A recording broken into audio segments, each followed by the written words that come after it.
Last year, I made over 6 figures wholesaling real estate, and it only took me half the amount of transactions as it did the previous year to make the same amount of income working as a traditional realtor. What's up? If you're new to the channel, I'm Cedric. I'm a local real estate agent here in Washington State, and my sole purpose for this YouTube channel is to create an army of what I call unicorn agents who specialize in being the best in the field because they can specialize in cool things like wholesaling, investing themselves, creative finance, and all things against the grain that traditional agents just aren't taught or don't know how to do. Now, before we get into the video, you're obviously here to learn how to wholesale as an agent, but I do want to let you know I'm not going to upsell you throughout the video. I'm not going to pitch things as we go along, okay? I'm not like some big affiliate guru. If you want my scripts, if you want our calculators, if you want to hop in and join other unicorn agents in our free Unicorn Agent Academy, go ahead and do it. It's all linked below. Now, compared to retail business, which is working with traditional buyers and sellers, I found wholesaling to be quicker, simpler, and a whole lot more profitable. And what's even crazier is wholesaling has actually added a value arm to my business. So now wholesaling isn't just a strict thing I do, it's an option I can provide to my sellers as an added value. I still do a ton of traditional deals. I love working with buyers and sellers all across Washington, but for my personal goals as myself, someone who wants to own a large rental portfolio, someone who wants to make a living and become financially free through real estate, wholesaling was literally the vehicle that allowed me to learn the skills I needed to get to the goal a whole lot faster. So if you literally just got your license or you've been a broker for years, you're in the right spot because I'm going to lay down the knowledge today and teach you everything I know about wholesaling real estate. From finding properties to negotiating your offers to closing your first off-market deal, we're going to talk about it all. We'll talk about how I find the exact properties to prospect for, what it looks like to have that conversation with the seller and negotiate these contracts, and I'll show you what it takes to find legitimate end buyers for your deals so you can always make sure that your assignments close on time and close for a hefty amount to get you paid. And a little disclaimer here. The rules can vary a little bit from state to state, so I really highly recommend that you just talk to your local board before you do anything, and just make sure you're asking and disclosing the right questions in order for you to wholesale. Most states don't require you to be licensed to do this, but if you are licensed, it's good to just get these basic questions answered from someone, okay? Do you need a license to wholesale? What kind of disclosures are you required to disclose? And can you wholesale as a real estate agent? That third one isn't really for the board or the NAR, it's more for your broker. Depending on who you want to align yourself with in your license, they may or may not have rules against you wholesaling. Some of the old original traditional brokerages I was a part of were against it and wouldn't allow me to do it. That's why I've aligned with Real Broker. They allow me to wholesale, and now I don't have any issues. So if you're unfamiliar with what wholesaling is, here's just a quick overview. Wholesaling is the process of putting a property under contract and then assigning your rights to purchase that property to another buyer and charging a fee to assign that interest. It's honestly super simple and straightforward. The best wholesale deals ideally make a win-win-win scenario for all the parties involved because the seller normally gets their home sold without having to go through the hassle of putting it on the market or having a bunch of people come walk through the property. Okay, they get a bunch of speed and convenience with it. The end buyer ends up getting a great deal because they have a source, you, the wholesaler, actually going out and finding properties for them. So now they're not wasting their own marketing dollars and their own time trying to source their own inventory. And then obviously you as the wholesaler make a great deal because you get paid a big check at closing for just transacting the whole thing and putting the pieces of the puzzle together. And honestly, the best part is you don't need a whole bunch of money to get started doing this. You don't need some big fancy operating system. And if you get really, really good at this, the assignment fees are way bigger than your average commission check. Another misconception we're just gonna nip in the butt right now because I hate it is wholesaling a scam or are wholesalers scamming people? Now, I will be honest, the technical answer is no, it's not a scam. There's obviously people in the industry that act unethically or do things in a bad way and do bad business that give the entire industry a bad rap, okay? It's just like when you're working with that one agent in your local market that nobody ever wants to be a part of a deal with. Sometimes one bad apple can spoil the name for the whole bunch. I know tons of sellers who will never work with a realtor again just because they had one bad experience with a realtor in the past. It's the exact same for wholesaling. So the way that you always have to do your business, especially as an agent, as you know, act with ethics, act with morals, always disclose, and always tell the truth. Do that, do good by people, and do good business. That's all it is. So no, we don't scam and we don't lie to sellers. We actually provide more value because we lay out all of the options available to them. We don't just push them to a listing. If you get good at this as an agent, you become an expert because now you can lay out both options for your clients. You can lay out what it looks like to go on market and try and shoot for top dollar, but you can also lay out the option of selling quick and easy for cash for a little bit lower amount. At the end of the day, you're beating out all of your competition because you're the unicorn agent who's providing all of the real options. So if you think about it like that, wholesaling shouldn't be looked at as like a whole other business model. It should just be looked at as a tool inside of your tool belt that you can deploy when the situation calls for it. I'll give you a real life example of a deal that we just closed on a couple of months ago. And if you made it this far, I know you've been through a similar situation. I was working with a seller, we're gonna call her Mary, okay? She was elderly, recently widowed, her health was declining, and she needed to move closer to her family out of state like yesterday. But the house was not ready to list. It needed a laundry list of repairs. Her late husband's stuff is still packed up in every single room in the house. And getting the house just to the point where we could even take pictures and list it was going to be way too much for her to handle. Like, she totally understood she was in a good area and could get top dollar, but that was after all of the work, after the repairs, after the junk removal, after putting the stuff in storage, and then after having everybody come through her house and negotiate prices and inspections and all that stuff. And if you're currently doing traditional buy-sell deals, you know that could easily be a 3 to 4 month process. But little old Mary here, she wants to hit the dang road. So here's how I pivoted and structured the conversation. Mrs. Seller, we can 100% put your house on the market and try to shoot to get the absolute top dollar we can for it. I do know though that speed is a real big priority for you. So there is another route we could potentially pivot to. Let me know if this would be any benefit to you, but we could also partner with one of our local cash buyer partners and we'd be able to buy this house for cash as is.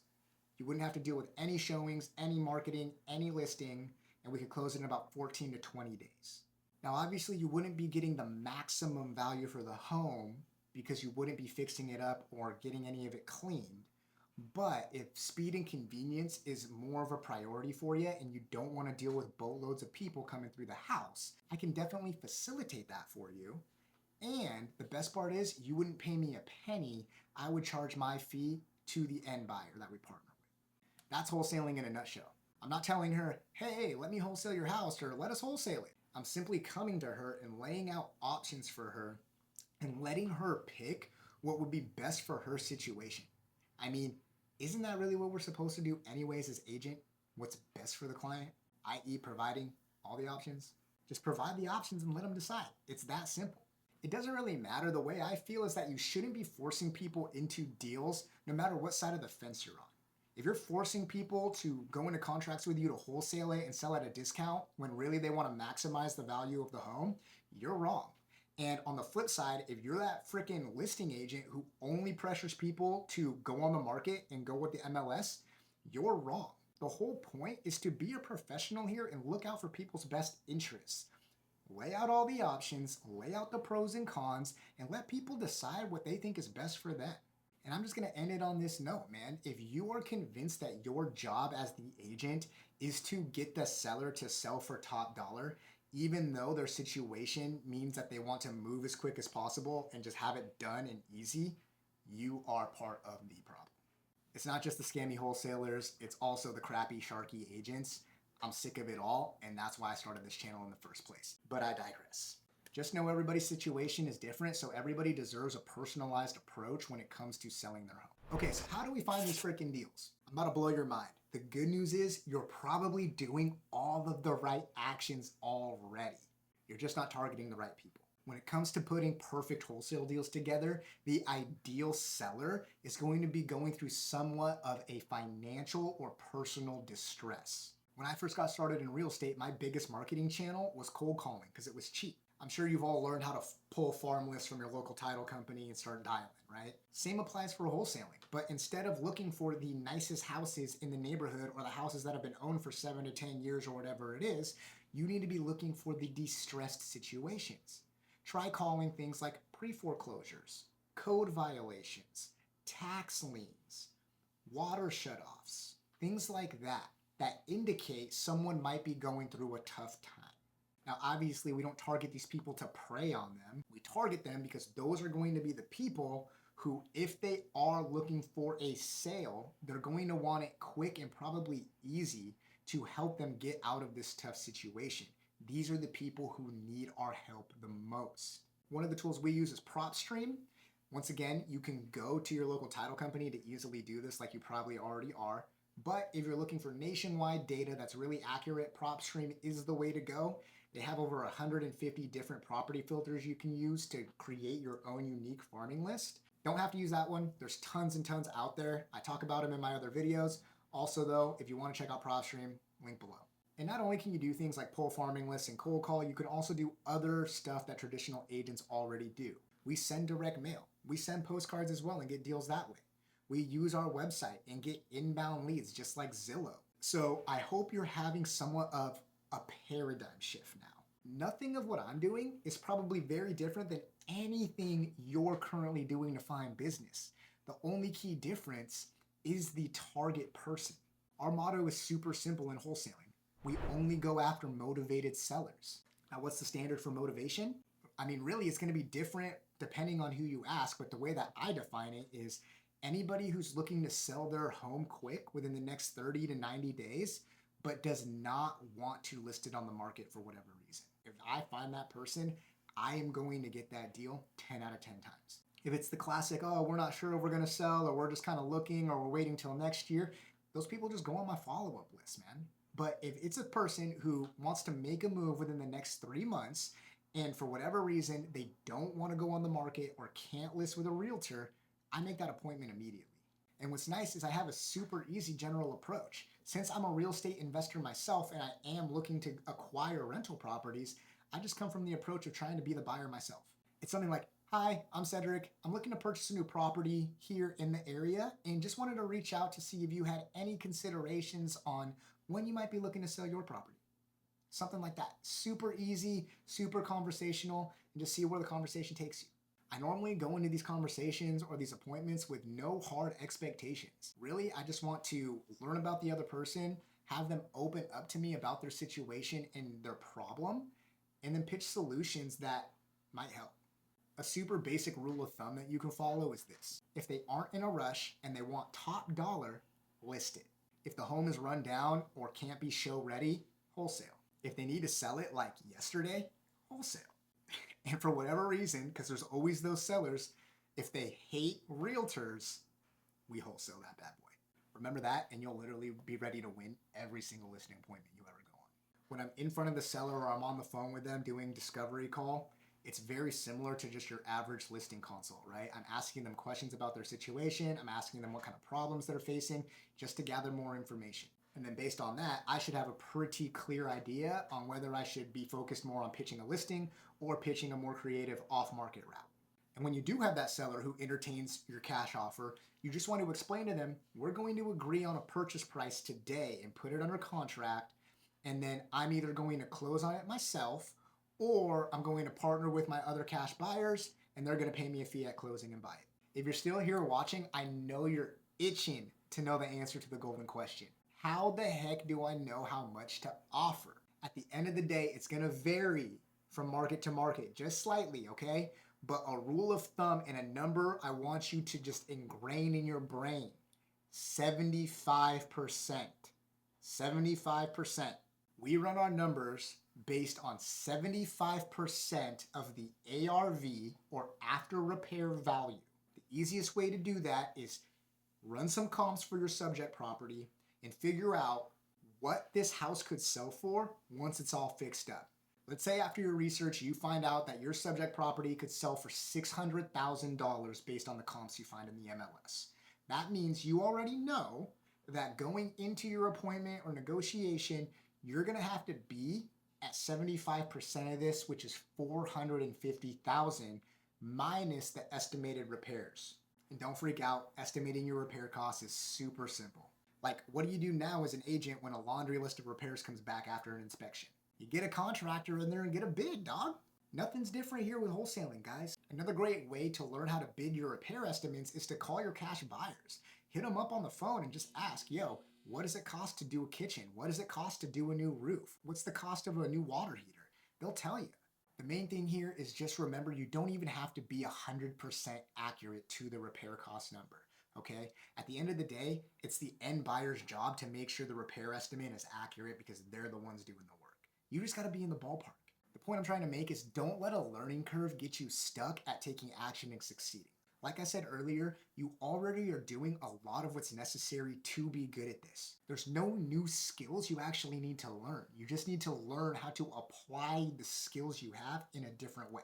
Okay, it's time to get that contract ready. First off, I'm not a lawyer. I'm not a legal professional. Always do your own research and consult with your own advisor or whoever you want to before doing anything. And remember, just like traditional real estate, purchase agreements are going to vary from state to state. So just do your research. Make sure you have all of the necessary requirements according to your state's laws. The good news is you can just use the purchase agreement from your MLS, right? I've done that countless of times. There's also a million different generic ones you can get online for free. Or if you want to use the ones that we use to close deals in all 50 states, you can get them in the UAA Academy for free, which is linked below. But whether you draft your own contract or you're using a copy or a template of someone else, there are a few key things that you need to make sure your contract has, okay? Number one, make sure you disclose you're a licensed real estate agent. Disclosure is super important for agents, and some brokers won't even allow you to do these types of deals. Why? I don't know. It's 100% legal, but once again, that's why it's super important to align yourself with a firm that is aligned with your goals. I'll get into that another time. Number two, always, always, always make sure your contract is assignable. At the essence, that is what a wholesale deal is. We are assigning our interest in the contract to another party. If you can't assign the contract, you don't have a wholesale deal. The easiest way to do it is to either write a clause in the purchase agreement that allows you to assign it, or you're going to put your name and then the words and or assigns on the buyer line. Okay, so for example, if I was buying a property, it would be on the buyer line, it would be Cedric's LLC and or assigns that whole name as the buyer. Congrats, you got a signed contract. Now we got to find an end buyer so we can get paid. There's a million different ways you're going to find buyers for your wholesale deals, and I bet, just like before, you're already doing a lot of what it takes to find them. The best way to find end buyers is to source them from your cash buyers list, okay? Literally think of it as a database you create of local buyers in your area who are actively looking for new deals to buy. Literally join your local RIA or your local real estate investors association. Look it up, go online, go on Facebook, type in your city, RIA, R-E-I-A. I'm sure there's one. Sometimes you got to pay, sometimes they're free. Join them. They have regular meetings. That is where you're going to find a huge amount of cash buyers you could add to your list. Another thing you can do is use that tool I spoke about earlier, PropStream, and instead of pull a farming list for sellers, you can actually pull a farming list for buyers. I can go in and put in a specific market into my computer and then pull all of the cash buyers in that market. Once you have that contact information, you can just cold call through the list as well. You're definitely going to find somebody. Now, once you have one or a handful of buyers who are interested in your deal, you want to mark up the purchase price $10,000 to $20,000, okay? Because that's going to be the amount you get paid for your fee. If you contract the property at $400,000, I would market it to my end buyers at $420,000. So they close on it, getting the seller their promised amount, and then you make the difference. And literally, that's how it's done. By doing this strategy, I've been able to over double my real estate business and at the same time not have to go on endless appointments, show hundreds of houses, and deal with all that hamster wheel crap of being a traditional agent. There's obviously a lot more fine details that go into scaling a wholesale business to $20,000 a month, and I go into all of that in my other videos and content. And so if you've made it this far, I can definitely tell you're serious about getting good at this. And so I just want to leave you, if I could, with a few key things that will definitely up your wholesaling game. First off, spend time every single day analyzing deals. Even if you don't have serious leads yet that you're personally speaking with, analyze deals, run comps, run your repair estimates. Having inaccurate numbers is going to be the number one thing that kills your deals. And the biggest piece of advice I could give you is to partner up with someone who's already successful at this for your first 1 to 3 transactions. Having guidance and mentorship from someone who can actually like hold your hand and guide you through it is going to get you a whole lot further, a whole lot faster than trying to be a lone wolf trying to do everything by yourself. And if you don't have anyone in your local market to squad up with, join the UAA. The link's below. It's 100% free, guys. There's a group of unicorn agents who are already doing these deals to provide accountability, camaraderie, look at your deals, and help you through it. I'm there every single week, and that's all I'm doing. So there you have it. That's wholesaling from a 20,000 foot view from the perspective of a real estate agent. Thanks for hanging out, and I hope to do some deals with you in the future. If you haven't already, make sure you're subscribed here, but also following me on Instagram. That's where I post even more content on what it takes to go from just traditional agent to seasoned real estate investor. Catch you guys on the next one. Peace.